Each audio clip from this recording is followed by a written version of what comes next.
हीरों की परख जो हरी जाने लागत चोट सरासर घर की।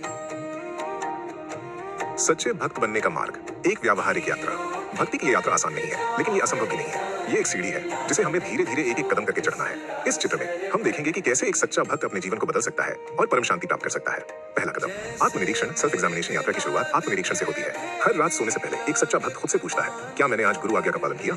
ये एक आईना देखने जैसा है जो हमें हमारी कमियों और गलतियों को दिखाता है। एक डायरी और एक चेकलिस्ट इस प्रक्रिया में मदद कर सकती है। ये कदम हमें ईमानदार और जवाबदेह बनाता है। दूसरा कदम, विनम्रता, ह्यूमिलिटी। अहंकार भक्ति का सबसे बड़ा दुश्मन है। एक सच्चा भक्त अपने अहंकार को पहचानता है और उसे त्यागने का प्रयास करता है। वो दूसरों की सेवा करने में आनंद लेता है और कभी भी मान सम्मान की भूख नहीं रखता। ये एक झुके हुए पेड़ की तरह है जो फलों से लदा होने के बावजूद जमीन की ओर झुका रहता है। तीसरा कदम, धैर्य, पेशेंस। भक्ति में तुरंत फल की अपेक्षा नहीं करनी चाहिए। ये एक धीमी प्रक्रिया है, जैसे एक किसान फसल के लिए धैर्यपूर्वक प्रतीक्षा करता है। एक सच्चा भक्त अपनी साधना में लगा रहता है बिना किसी जल्दबाजी या चिंता के। वो जानता है कि समय आने पर उसे अपनी मेहनत का फल जरूर मिलेगा। चौथा कदम, गुरु वचनों का मनन, कॉन्टेम्पलेशन ऑफ गुरुज वर्ड्स। गुरु के वचन ही हमारे मार्गदर्शक हैं। एक सच्चा भक्त गुरु के वचनों को बार बार सुनता है, पढ़ता है और उन पर मनन करता है। ये एक चक्र की तरह है, सुनना, पढ़ना और मनन करना। इस प्रक्रिया से गुरु के वचन हमारे हृदय में उतर जाते हैं और हमें ज्ञान का प्रकाश मिलता है।